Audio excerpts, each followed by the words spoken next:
Welcome to the Law and Technology column virtual conversations. My name is Gour.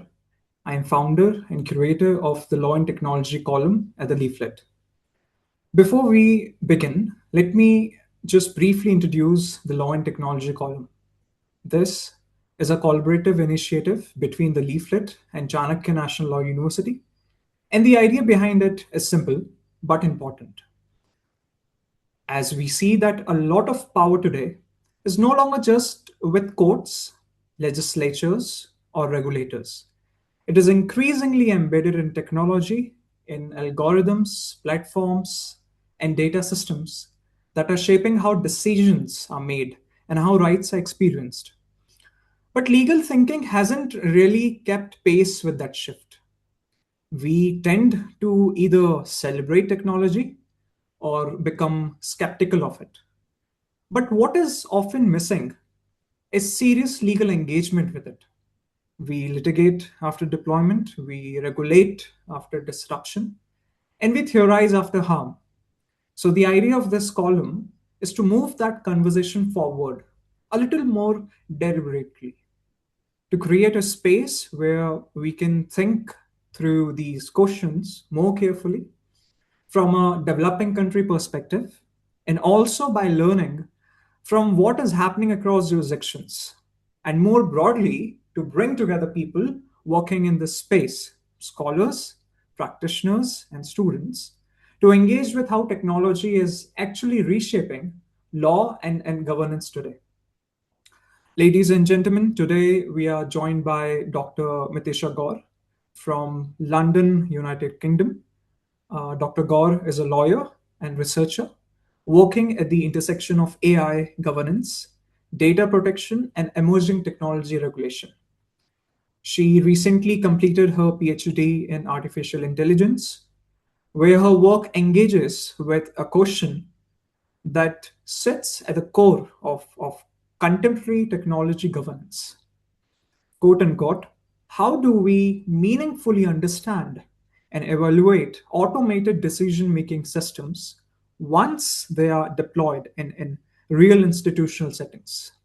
And her thesis, titled The Post Facto Investigation of Automated Governance Projects, revealing the value of a socio-technical approach, moves beyond viewing AI systems as purely technical artifacts, and it instead situates them with a sort of broader socio-technical framework, one that accounts for legal structures, one that accounts for institutional practices, and the lived realities of those affected by these systems.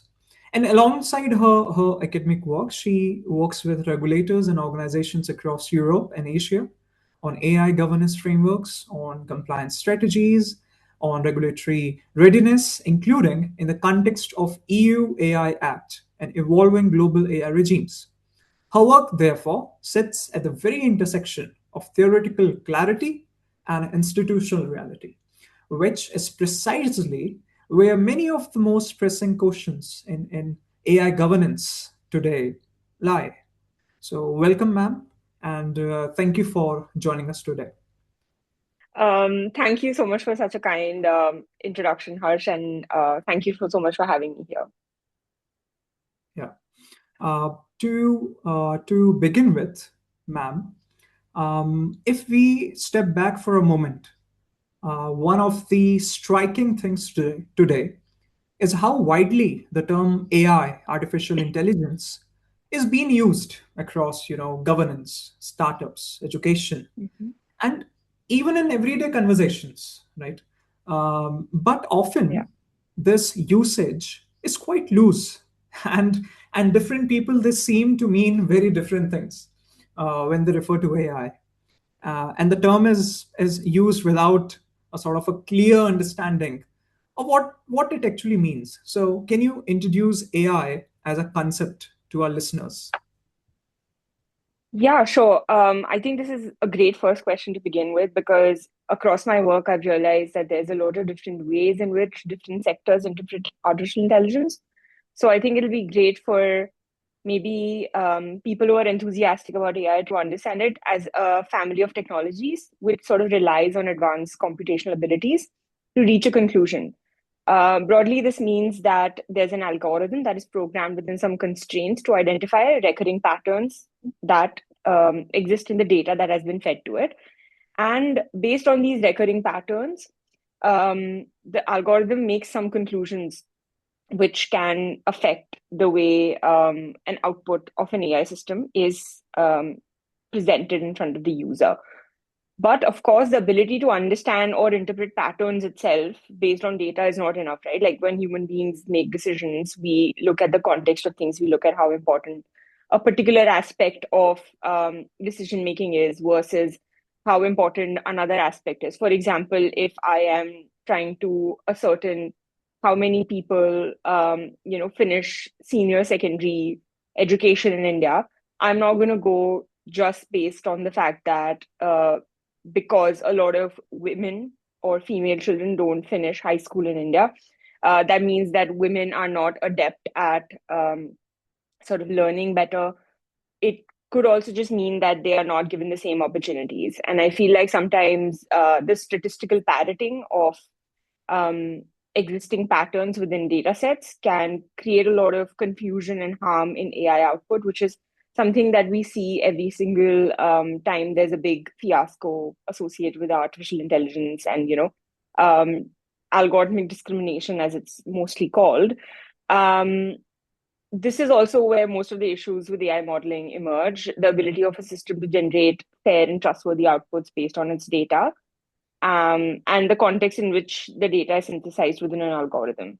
So, before I move into what actually affects context and the design of an algorithm, I'd like to just briefly state that there are two specific streams that it's important for people interested in AI systems to differentiate between. One is software AI, which is machine learning algorithms, deep learning, or natural language processing, which is the underlying technology for everybody's favorite generative AI tools like Claude or ChatGPT. And then, of course, we have the hardware AI component, which is computer vision robotics. These are essentially hardware components that utilize AI software to, perform functions. So this can be the computer vision glasses that Meta has been doing, or the robot dog by Boston Dynamics, and stuff like that. But of course, software powers hardware. So often, software is specifically designed to power hardware as well. And there's an upcoming field in AI, which is called spatial intelligence, that a lot of labs are working on. So I feel like it's broad and it's super engaging to sort of get into it. Um, and I think enthusiasts should sort of give equal attention to both, because I think interesting things are happening in both. And there are use cases of both hardware and software AI across different sectors. Moving forward, I think it's important, like when we delve deeper into like my research as well, that we sort of keep in mind that AI systems are not just technical AI software, but they are um, also affected by the organizational aspects in which they are deployed, and also the skills of the people who are using them. For example, when we sort of end up using an AI software and you don't change any sort of organizational processes within an institution to sort of accommodate for how an AI will affect the future of work, for example, in your company or your government department. A lot of problems can occur, which can cause serious, like either algorithmic discrimination, or it can cause a lot of operational bottlenecks. And in those scenarios, if your organization or your workforce is not sort of ready to embrace artificial intelligence solutions, it can create a lot of issues, as opposed to providing efficiency and stuff that and other things that are associated with artificial intelligence systems. So yeah, I mean, I think this background is good enough for us to build this conversation on. Right. So, building on that, once we move from definitions to actual deployment, we see that many of these systems, they are no longer operating at the margins, and they are embedded in decision-making processes. then how it Yeah. directly affect individuals.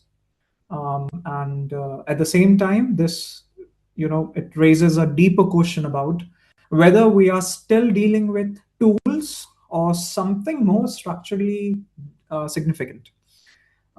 So many automated systems today, they are influencing life altering decisions, including say welfare delivery, visa approvals, or fraud detection, even hiring.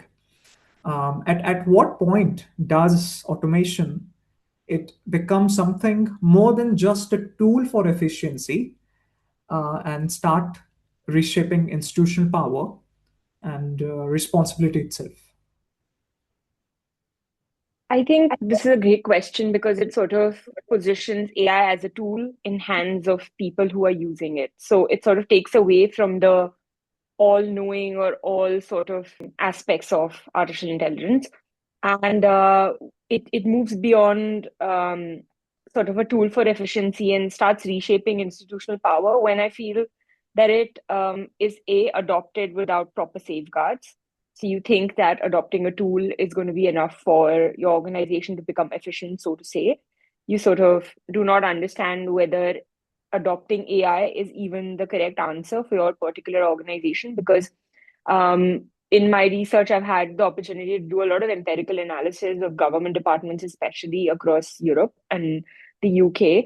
And more often than not, like artificial intelligence solutions were not required to be deployed in situations.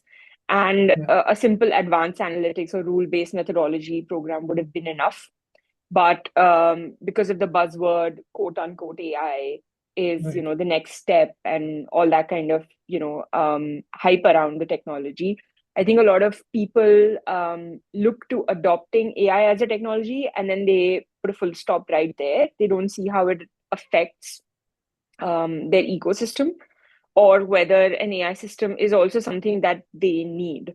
So I feel that when the use of a tool starts shaping the infrastructure or organizational ethos, or starts affecting directly the organizational or institutional principles, I think that's when it can get really, really alarming. And then we see a shift in power and responsibility as well. For example, in government departments, like you mentioned, welfare delivery, if a person who's obviously an administrative employee is using AI systems under the garb of efficiency, but instead we see that they start relying on the output of the AI instead of exercising their own judgment. We call this automation bias in research. We see erosion of administrative discretion, and administrative discretion is a very key component of exercising administrative laws. It is very deeply associated with the responsibilities of the state. So any sort of attack on maybe the organization or the principal ethos of an institution, because you think that an AI system knows better than you, so you will just adhere to whatever an AI system's output is, I think should be something that a lot of organizations are looking out for, because that's usually the first step towards a long and winding road of algorithmic discrimination, untrustworthiness, lack of transparency, and then eventually it catches up, right? Because most AI enthusiasts, especially in government, are trying to use AI for a lot of very, very sensitive functions, yeah, like welfare delivery or, understanding like your sort of taxation profiles, whether you are eligible for particular loans in the finance industry, so on and so yeah, forth. So I think it's very important to sort of understand that AI is a tool that you have to wield in a particular context, and it only should be wielded by somebody who has the required skills for it. I right, think these are a few components that if you don't sort of pay attention to these components, it makes AI larger than life, which it need not be, because in the end, it is a technology. You can dictate how it is designed, you can dictate how it's trained, you can dictate how it's going to be deployed within your organization, and you obviously can dictate when you stop using it or in what instances will you, sort of derogate from the path that it's sending you down on. So I feel that the number one thing that I think about when I look at AI in government is the department equipped to take responsibility, or have they outsourced their administrative function to AI? And I think as people who are often subjected to artificial intelligence, and also will be more and more in the future, because we see like companies across the world, pushing for e-solutions, which do levy artificial intelligence. I think as citizens, we need to be very aware of how transparent our government is being.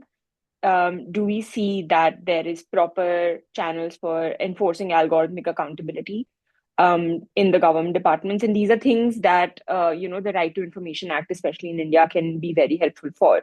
So Right. even though we are sort of operating in a vacuum of AI regulation, I do think that existing administrative laws do have a lot of teeth when it comes to sort of ensuring that just AI is not going to, overstep its mark for a tool for efficiency and start reshaping institutional power. Right. Yeah. Um, now I want to move specifically to your doctoral work Mhm. because it offers a way of thinking about these issues, not in the abstract, but through real world systems and their consequences. And your thesis is titled, quote unquote, "The Post Facto Investigation of Automated Governance Projects, Revealing the Value of a Socio-Technical Approach." So please, ma'am, take us through your motivations, for researching the use of AI in government, your methodology, and ultimately the goal of your work. Yeah, I think I started with a much wider goal that I think all PhD researchers start with. We think, we are going to have time to study everything under the sun.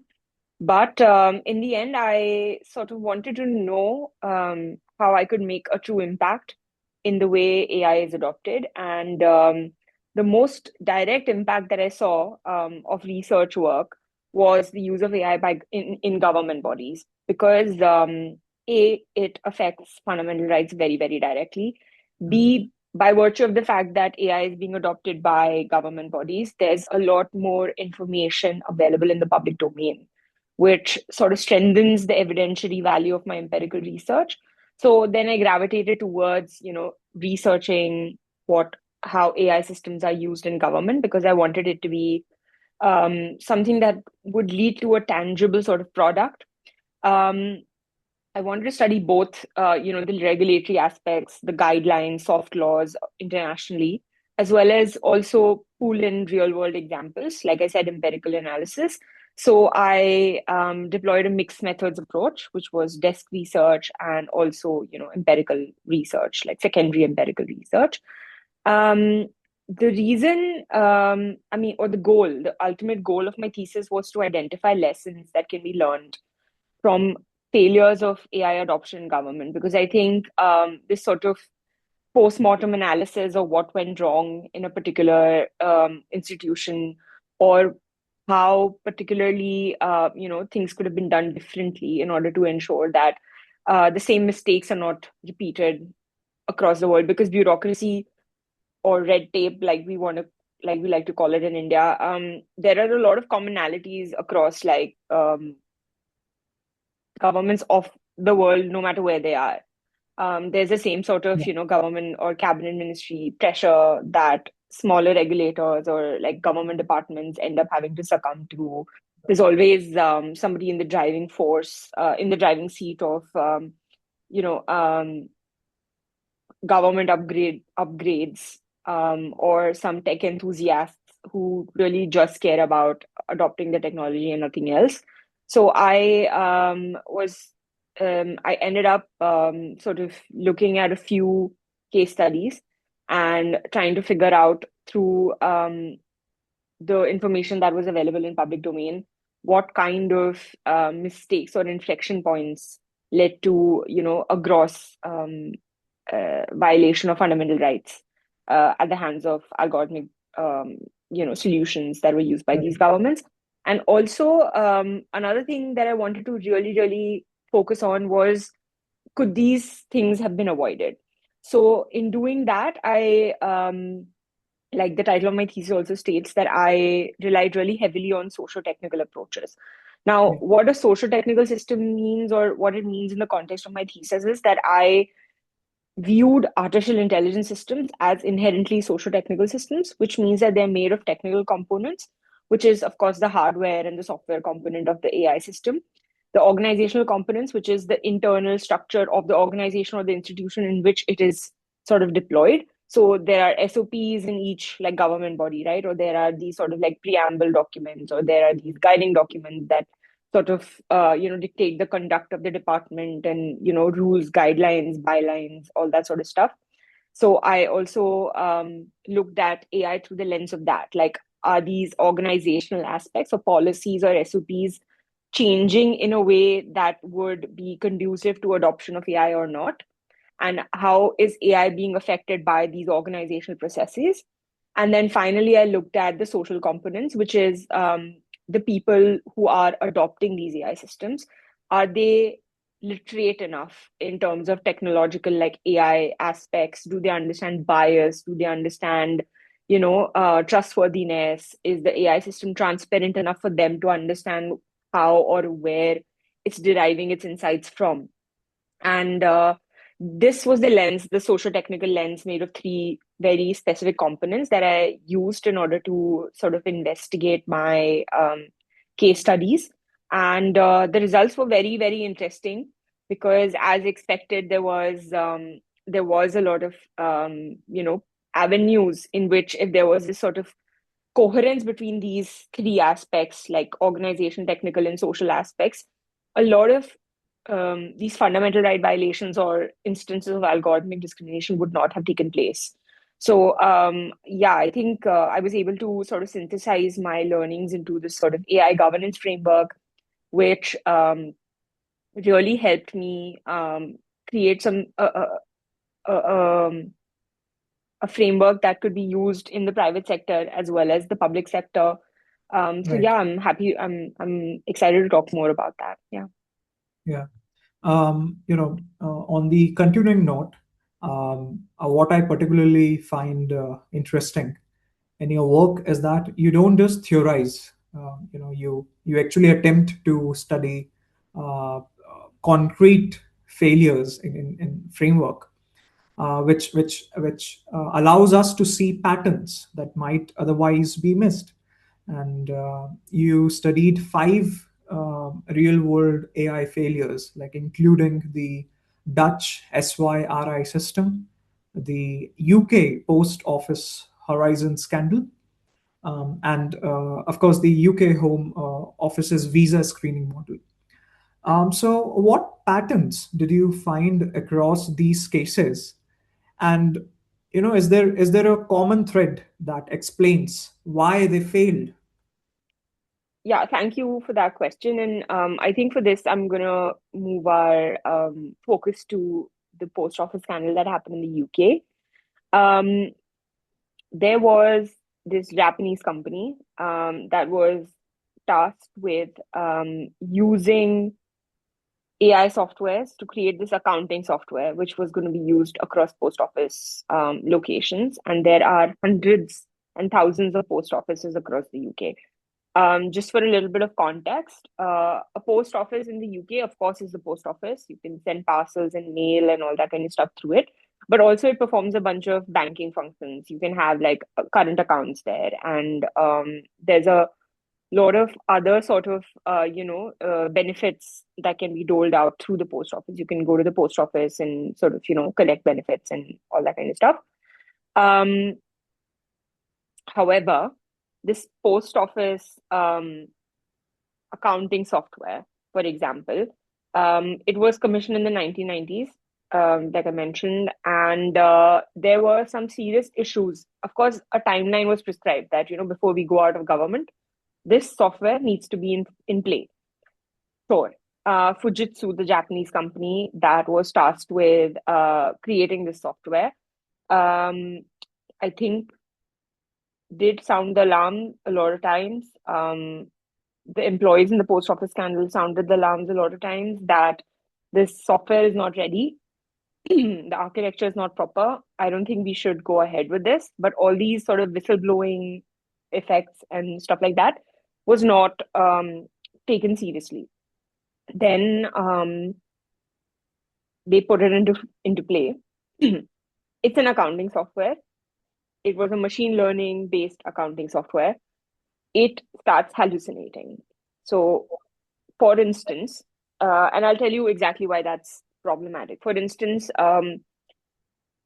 it hallucinates that 2 plus 2 is 64.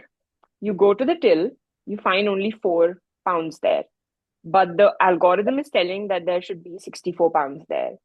Who took the rest of the 60 pounds? A lot of post office employees who are called sub postmasters were wrongly convicted of stealing from the post office. A lot of them faced criminal charges. A lot of them were imprisoned. A lot of them lost their jobs. And it has been absolutely horrific in terms of the institutional failures that led to a point. For example, the post office software was in play for almost 20 years since its first deployment, and there were problems from the word go. So, how do we see? Okay, how does looking at it from a social technical lens help? Um, First of all, you understand that the software could be wrong. The software is not God. It's just a machine, it's just a tool, Right. and it could be wrong, right? And how do you understand, or how do you sort of explain that it could be wrong? You need to have some processes or some, SOPs in place at an organizational level and at a social level. None of these existed in the post office. Employees that were actively advocating against the algorithm were not heard. Of course, a lot of people were convicted. A lot of them went to jail. And it was quite horrible because there are also instances where women who were working as sub postmasters in some locations of the post office were pregnant. They went to jail. They gave birth to their babies in jail, and all because of an algorithm which was clearly hallucinating. So it ties into the question that you have a tool, an AI tool that you think is going to help you out. But if there's such a pattern, or all of a sudden there's a spike of, the same type of complaint, why would it Right. not raise alarms? So I feel like a lot of governments also get really entrenched in the idea of adopting AI systems or adopting technological solutions, and they refuse to admit that they could have been wrong. And the post office scandal is one of the best examples for this. And a similar sort of like circumstance also came forth in the Siri algorithm, which was used by the Dutch authorities for identifying welfare fraud, child benefit fraud, and Right. it wrongly accused a lot of people for fraudulent activity.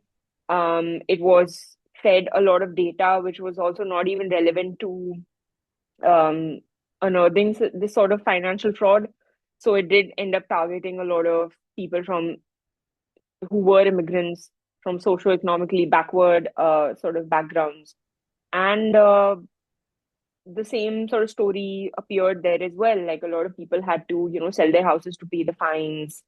A lot of people had to pull their parents or their loved ones out of hospice in order to, pay the fines and all. And like, I was especially shocked at how material the impact of both of these AI failures were on people. It was not just that, in theory, you violated my fundamental rights. This upended people's lives in such a material way, and I think it was all avoidable.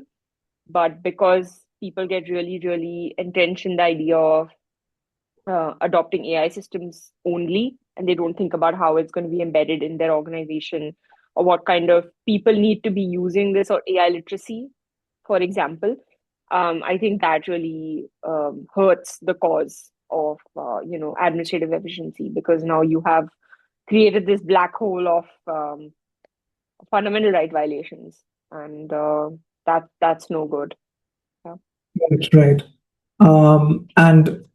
And this leads directly to the framework you propose, which in many ways attempts to move beyond the kind of compliance-driven approaches that we are currently seeing.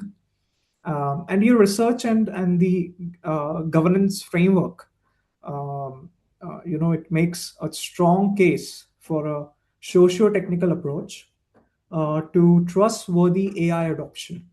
Can you walk us through how this actually improves algorithmic accountability in practice, and what sets it apart from the tick box compliance exercise that we so oftenly see institutions defaulting to? Yeah. No, I think this was just a general sort of, I mean, the path that my research took. Because, first of all, AI is such a dynamic technology. We don't really know where it's going. So it makes sense to sort of break away from a compliance related structure to a more agile infrastructure of like risk mitigation and AI governance. And for that, what you need to do, first of all, like the first step in my governance framework, is to create this institutional AI blueprint, which is mapped across the technical, organizational, and social aspects of your organization or your institution, which tells you where you're standing at this point. For example, is your data clean enough to deploy AI systems in? Do you have enough compute power? Do you have too much data, maybe? Have you collected data that is not required for an AI system? And if you feed a particular type of data into an AI system, is it going to cause discriminatory results? So these are things that you will have to assess.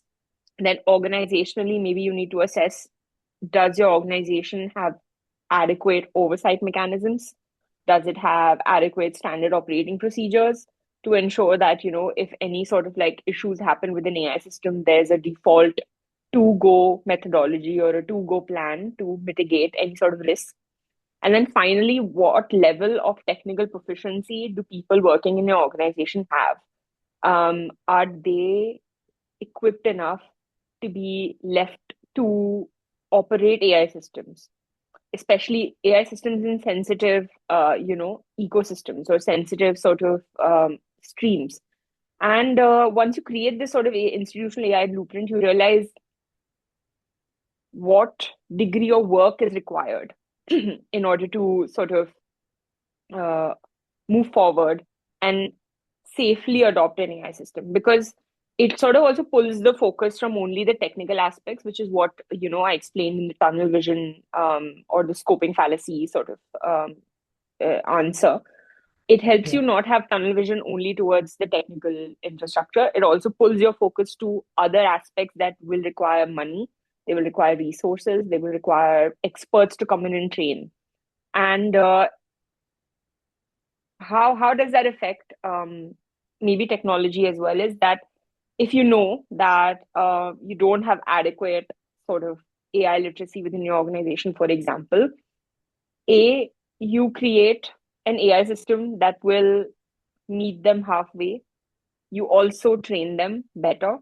So you don't give them like a super juiced up machine to use. You sort of understand the constraints of your, like working population, and you sort of adjust the solutions that you're giving to them. Of course, this is a little bit more difficult to do in today's world because generative AI solutions are ruling the market and they have permeated everywhere. And the capabilities of generative AI solutions or LLM solutions are quite scaled and quite intense, so to say, and you can't like really cap them. So what matters then is that you shift your focus also to how your organization is equipped to go through the adoption of AI systems. Exactly where do you need to use AI systems within your processes? What all sorts of departments need to have AI systems in their processes? So one of the things that I sort of advise even like my clients is that give AI tools first to your best performers. Don't give it to your worst performers because you think that they will, become more efficient. Give it to your best performance because they already know the logic system that needs to be applied in order to perform a particular task. So if they already know the logic, if they are already good at their jobs, they will be able to critically assess whether this AI system is good enough for your organization or not. And then maybe they can help you also, feed into organizational policies, feed into, their experience into what kind of questions other employees need to be looking at in order to sort of embrace and scale AI within your organization or your government department. And then, of course, there has to be a level of transparency that needs to be universal across your organization. Not only, um, okay, so knowledge is something that is produced by interaction between object and subject, right? Like, so a user will be the subject and the AI tool will be the object. So, what a subject does with an object is going to create knowledge. And if they don't understand the object, um, knowledge can be haphazard. They might not understand what they are creating or they're using. It might not be up to the mark, and they might not know when to stop.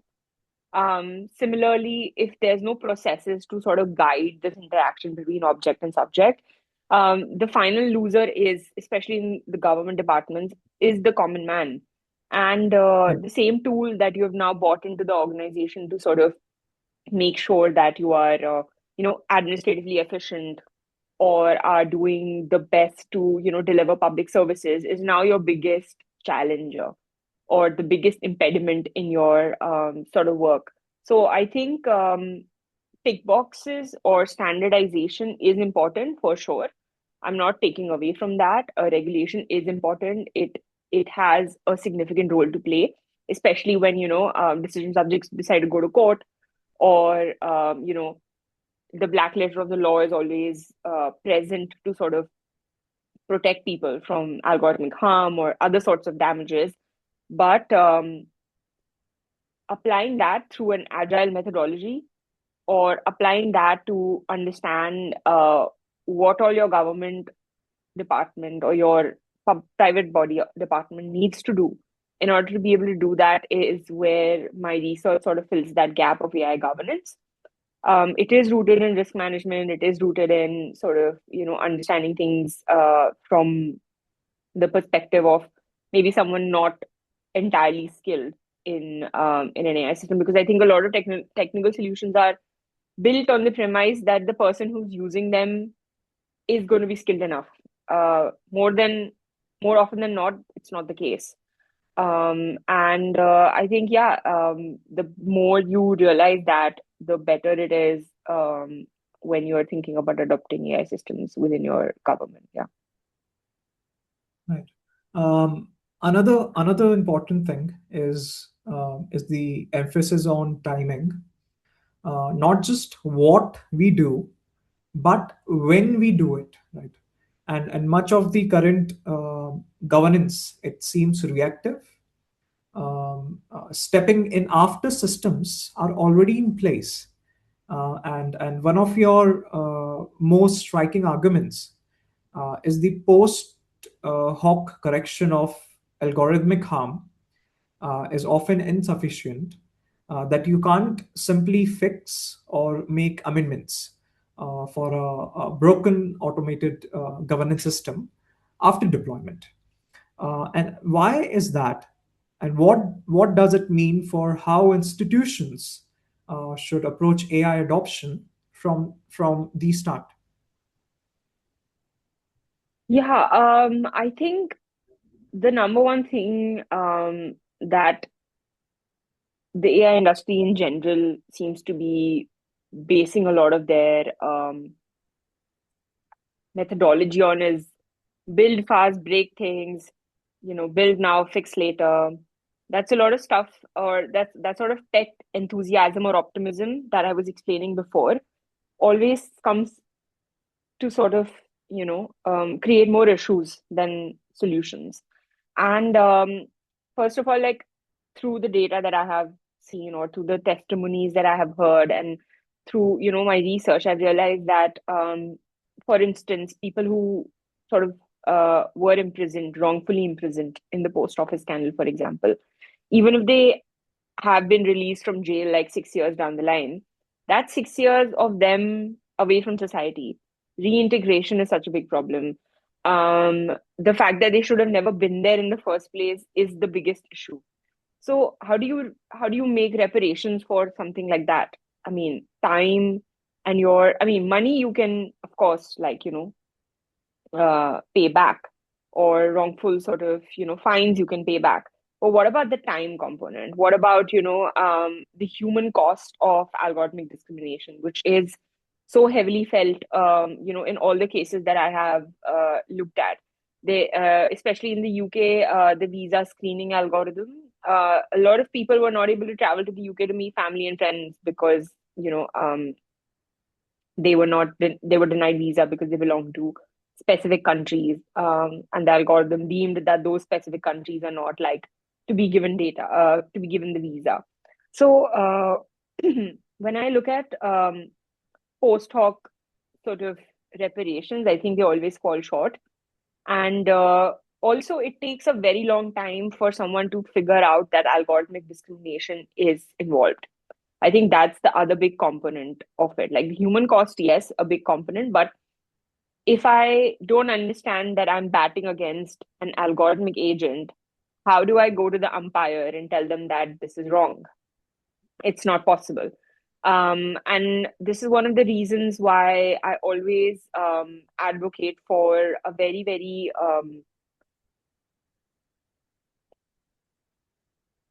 context aware adoption methodology. Because, transparency before using the AI system is important. Allowing people to opt out, like I mentioned previously, is important. Subjecting your algorithm to independent audits before you publish it in like or release it in the public domain is important. Investing time, effort, money, as an organization into ensuring that your system is fair, is adequately transparent, is not creating discriminatory results, having an oversight council. All these things are extremely important, and they should be done um, ex ante and not, ex post. I think that's so crucial in ensuring that an algorithm is a helper and not an impediment. Because population is increasing, the kind of data that we are generating is increasing. Life would be easier if we used AI, but life would be easier only if we used AI properly. And I think that's Right. like one of the biggest nuggets that I would want to leave like people with, because often you think that just using the tech is enough, but Right. it really really isn't. Because more, this there's this sort of terminology uh, used for in research, used for government AI projects that never scale. It's called ever pilot projects, because they are adopted in Right. such a horrible way that they violate all fundamental rights. A lot of money goes into them, so it's all sunk cost. People keep litigating against these algorithms, and they have to be scraped at pilot stages. So they never sort of scale up. So it's like taxpayer money is now going into creating a solution which is going to violate the fundamental rights of the same taxpayer. Right. And I feel like this is such a crazy sort of realization when you think about it, because most of the cases that show very wide algorithmic discrimination are use of AI in government. And it's affecting the rights of the same people that have indirectly or directly made it possible. So I think that's an interesting observation that I have. Um, institutions, I've spoken a lot about it, like the sociotechnical approach that institution need to take, the institutional AI blueprint that institutions should create before, going to the market with procurement or tech procurement, obligations or sort of requirements. But at a citizen level, I think people need to use the right to information or the freedom of information infrastructure as robustly as possible. If you think people need to read parliamentary reports. People need to read special committee reports. People need to ask questions to their legislative members, their MPs, MLAs. Some sort of like grassroots organization needs to happen. And if you think that nothing changes, then nothing changes. And more often than not, like this is not really just something to say, but the RTI, no response is also a response, right? And I think this is a wonderful infrastructure. It exists. If you don't find adequate answers in the infrastructure, organize within yourself, speak to people. If you have even, an inkling of some sort of algorithm that will be used in the future, you can ask questions now about the data Right. set that is being used for, what are the Right. constraints that it's going to be utilizing, what are the other things that, are going to be used, like are the people equipped to use it? Is the government body also training its employees to use this algorithm in the future? To create any specific bylines for use of artificial intelligence? And I think these are important questions that we need to ask, um, to sort of also keep the government on their toes. Yeah. Moving from the behavior, the institutional behavior, to formal regulation, right? Like the EU AI Act is now often seen as a global reference point, shaping how other jurisdictions are thinking about AI governance. And this act, the EU AI Act, is now in force, and it is being watched globally. Your work, it identifies both its strengths and some significant gaps, particularly around non-high risk AI systems used by public authorities. So, what are those gaps, and why do they matter? Yeah, so I think the backbone or the intention behind the backbone of taking a risk-based methodology of the EUAI Act, I think it's very interesting, and it does work in the broad scheme of things. But there are certain sort of, say, low risk AI systems that can still cause a lot of damage. So I would say that that, in my opinion, is a gap. Like, for example, again, I'm going to come back to the post office scandal. But if you look at the post office scandal, and the system would not be classified as a high risk AI system because it was a simple accounting software. That in Right. itself, under Appendix 3, is not an AI system which is considered high risk in the EU AI Act. However, Right. the amount of damage that it caused was still massive. So, Right. one of the reasons why I think that maybe something better can come along, considering how quickly AI is evolving, is a baseline sort of um, human oversight, or a baseline algorithmic accountability framework, which applies to all sort of AI systems, regardless of the risk associated with them. Maybe some standards regarding transparency, or ensuring, a specific sort of like data set formulation, what kind of testing variables need to be put into place. I think all that sort of stuff is reserved under the AI Act for only high risk AI systems. But considering how quickly the use case of AI, especially with generative AI, can evolve, or LLM models, especially, right? Like, you can give somebody an LLM model and be like, use it only for this. But there's no way for you to ensure that they are going to use it only for a purpose that will be regarded as low risk AI system. So, what happens to you as a government, or your sort of responsibility as a government, when one of your employees who was tasked to use an AI system for a low risk function is now using it for a high risk function? So, in those aspects, I think it sort of helps to think very specifically about risk management. That's a sort of framework that I think should apply to all AI systems, regardless of their risk classification. Uh, then the kind of traceability that you can have through record keeping, or technical, accountability, or technical records, could also be very, very effective and very helpful to governments across, and especially when they're thinking about regulations. And secondly, I would advocate in line for a context-driven AI regulation. For example, every country has a very specific sort of demographic when it comes Right. to AI, like AI use, or when it comes to the trends that you see within that population. And I feel Right. like it matters the way your population is using a specific AI system, or like, how it interacts generally with technology to bleed into how you are making a law. For example, I think India is really overdue for a census now. Yeah. And maybe like if we do a nationwide census, we will have like a lot more insight about like what kind of demographic evolutions have happened, because that directly sort of bleeds into the kind of data that is being created to feed into AI systems, the kind of use cases that we are seeing.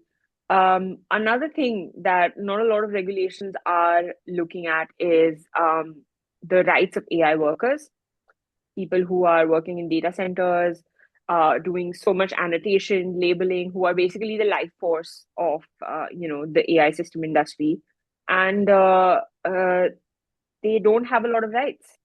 And I Yeah. think that considering how they're the first line of defense against discrimination through algorithms, and their workforce is quite massive in India, like a lot of people are involved in this. I think it would be nice to sort of give them their flowers, their particular rights and protections that they require.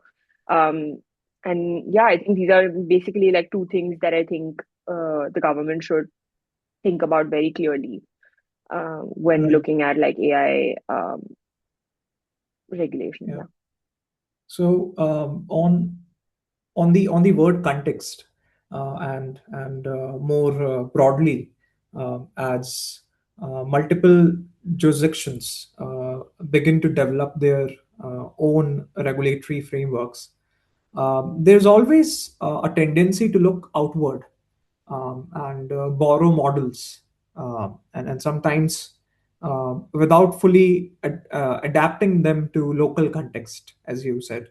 And this also raises a deeper structural sort of a question about how we even conceptualize AI governance, whether it is something that can be managed within, say, existing frameworks, or whether it requires more fundamental changes. So my question is, at this backdrop, that should AI governance focus primarily on risk management, or does it require a deeper rethinking of institutional design? I think that it does require a deeper rethinking of institutional design, A, because it's such a transformative and disruptive technology. For instance, it's not just like a software, right? That you put two plus two and it's four. It can, like I said before, hallucinate. It can create like a very different sort of value output. And it evolves over time. It evolves based on the use. So, how do you sort of ensure that you are equipped to handle a technology which evolves so quickly and is so multi-contextual? Is that you establish an AI literacy baseline. Because when I think about risk management and risk mitigation, I have a lot of respect for people who work in these fields, because I feel like they have the huge, like, unguarded task of anticipating anything on the horizon of AI, AI risk. And it's massive. Like, the responsibility is massive. But I feel like both of these things are complementary in nature. I don't think it's either or. I think you do need to rethink institutional design, but you also need to think about it from a perspective of risk management. So establishing an AI literacy baseline. This is something I really admire about the EU Act as well, because regardless of the AI sort of risk classification, the AI literacy requirements are universal. Even if you're using a very low risk AI system, you must have a baseline AI literacy, and the responsibility lies with deployers and developers of this AI system. Then I think the second thing that I would really think about is regulatory power. I think India needs a specific AI regulator which has adequate funding, because I feel like Indian regulators are doing the best they can, but often they are not funded properly, or often they don't have, the right sort of like people who they're able to hire because of funding constraints. So I feel that any sort of AI office or AI regulator that India teams wants to have in the future needs to have proper funding to keep up with the technology, to keep up with the kind of training or the infrastructure that they need to engage with AI systems, because the compute levels, the hardware to engage with AI software is also massive. And then also the interdisciplinarity aspect. I think a lot of times the people in the room who are making decisions about the technological sector, especially AI, are mostly people who have only a technical background. But something has to be said about involving people from other disciplines, like lawyers, economists, social science, like people Right. who are working in the social sciences, Yeah. people who are working in policy, to also invite them into the room and allow them to, participate in the decision making processes, because it does sort of help in rethinking institutional design, which is the need of the hour. And also, you can manage maybe technical risk by yourself, but how do you manage social technical risk without an interdisciplinary approach? It's very difficult. Often it doesn't work, and then you're the last person to know the locks on the door have changed. So like it's very difficult to sort of get yourself out of that bind then, and or to get out of that crazy situation. So I think interdisciplinarity, um, making AI truly democratic, like having a lot of voices in the room, like having representation from different groups in the room. Because the way AI technology, especially in government, how they affect vulnerable groups, it doesn't affect anybody else as harshly as it does vulnerable groups. Because by definition of algorithmic discrimination, or the way AI systems work with like marginalized groups, is that they are Right. often not the norm, and AI systems are stochastic parrots mostly. They are, rooted in finding recurring patterns across large data sets, which might, create outputs that might not be applicable to people who are, not a part of the norm, but their rights and their fundamental rights are equally important. So I think these are some things that should be at the forefront of, the consideration list when it comes to how governments should look at AI regulation and AI governance. Right. At the same time, there's always this institutional pressure from both ends, the political and economic, to be early adopters of new technologies, often in the name of efficiency or innovation. And we are seeing that governments across the world, they often face pressure to be fast adopters of emerging technologies.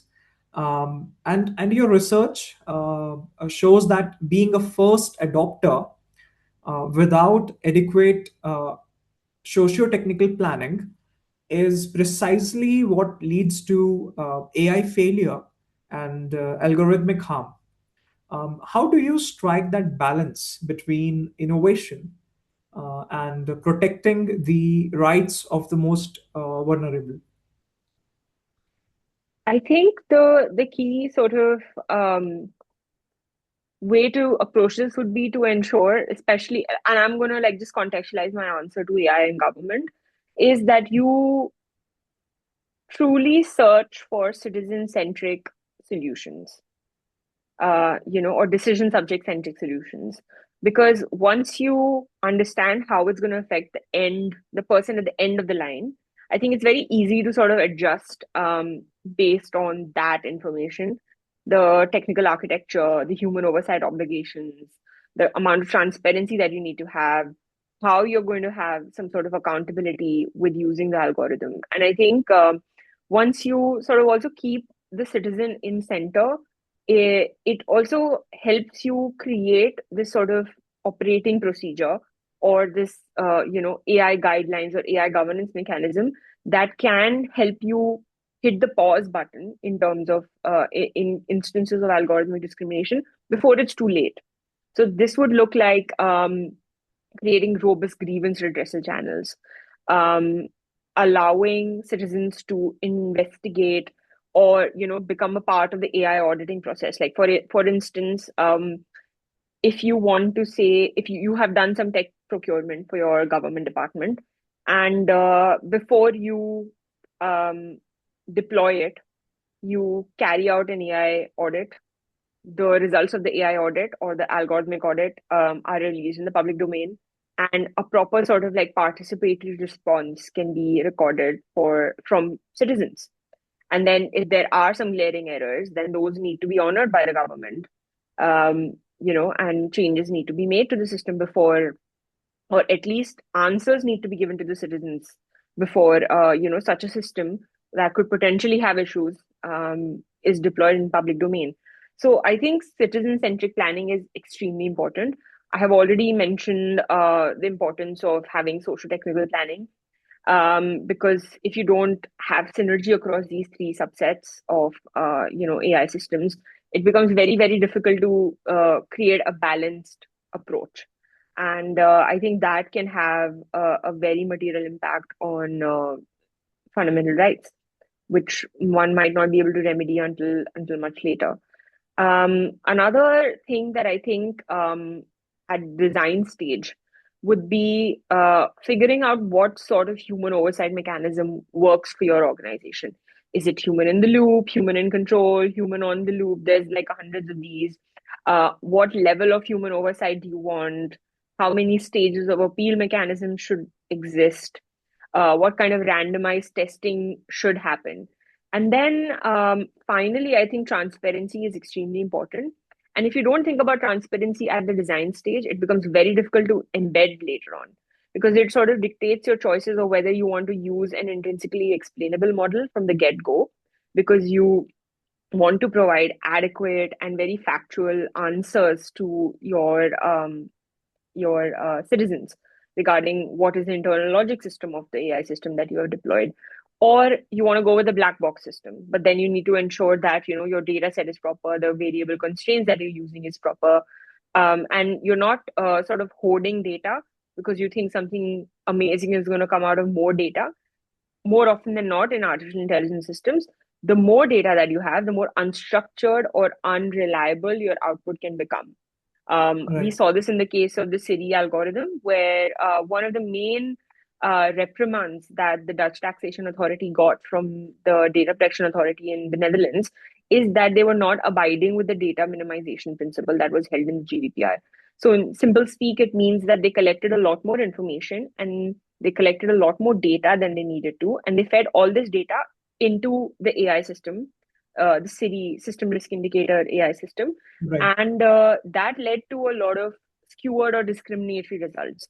So people from specific backgrounds were pulled up because the AI system, and again, it was a black box model, Yeah. and the AI system made some sort of problematic, correlations within data sets, and the rest is history. We know how that went down. That was quite a brutal sort of failure of AI system in government. So Right. yeah, like design stages, I think this is what it is. Yeah. So before we close, let's have a quick rapid fire round, right? So I will ask Okay. you a few Sure. short one-liner questions, and you may respond in a single word or say brief phrase. Okay. One word to describe the biggest risk of AI today. Opacity. Okay. Okay. Regulation or innovation? What should lead if you had to choose one? I think innovation of regulation. All right. All right. Great. A technology you are most skeptical about right now? I think generative AI, in terms of the way it's adopting itself to context. I mean, skeptical and also excited to see how it goes in the future. Yeah. Okay. One safeguard every government must adopt before deploying AI. Understand the context of your demography. Understand Right. who are the people that your system is going to affect, and then build the system based on that. Right. Okay. Transparency or efficiency? Which one do institutions compromise on more? I think transparency. They compromise a lot more on that, but by compromising on transparency, they also inadvertently compromise on inefficiency. Okay. Um, on efficiency, sorry, yeah. All right. Um, AI governance in one word. Where are we today? Almost there, but not quite. All right.